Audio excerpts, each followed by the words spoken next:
एक समय परमात्मा कबीर जी के भक्त थे। वो कहीं किसी अन्य पहुंच गए, किसी कोई भगतमती बहन थी यानी कोई सेविका थी, उसके वहाँ चले गए।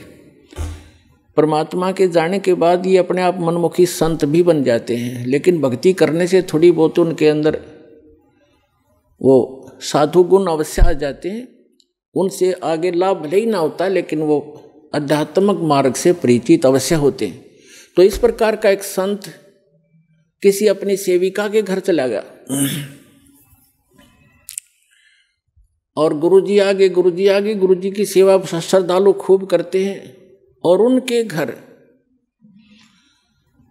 उस बहन के घर जिसके घर वो गया था वो संत, उसके घर उसकी बहन आई हुई थी, उस लड़की की बहन, और उसकी इकलौती पुत्री थी। वो विधवा हो गई थी 1 महीना पहले। और उस लड़की ने, संत भक्त आए हुए थे, उसने भोजन बना दिया। उसकी बहन ने कहा, बहन तू बना दे, मुझे कुछ और काम है और सेवा करती हूँ।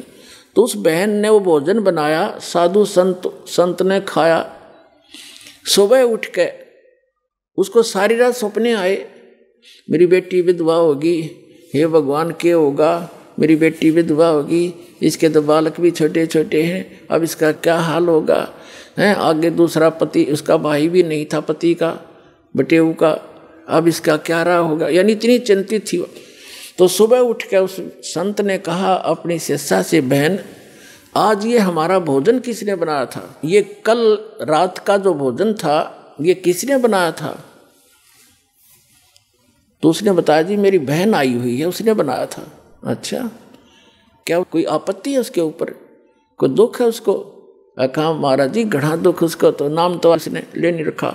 उसकी एक का बेटी थी और वो विवाह कराया था, 2 बालक छोटे छोटे, उसके पति की मृत्यु होगी, विधवा होगी बेटी, यह बहुत दुखी है।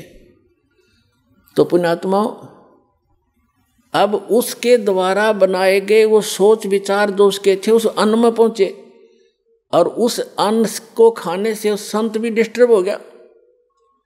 और इसी प्रकार आप इस भक्ति, जैसे बहन बेटियां हैं, अब क्या करती हैं, मोबाइल परमात्मा ने चला दिए और बहुत से सिस्टम ऐसे चल गए हैं। ये इतना सहज मार्ग है पुण्यात्माओं, जैसे आरती करते हो, सुबह का नित्यनेम भी करते हैं, क्योंकि इसमें मानसिक काम नहीं है। जैसे खाना बनाना इस रूटीन है।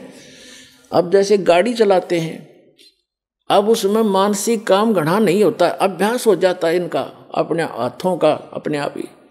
तो उसमें भगवान की भक्ति, जैसे आरती लगा दी, आरती भी करता रहे और काम भी करता रहे। जैसे बहन आरती करती हैं या मंत्र करते करते नाम आरती, रोटी बना रहे हैं, मंत्र करने लगे, तो उनका असर उस अन्न में भी होगा और खाने वाले को भी वो अनुकूल करेगा, उसमें उसका लाभ देगा। तो इसी प्रकार ये साधना ऐसी है, इससे पूरे विश्व का कल्याण हो जाएगा।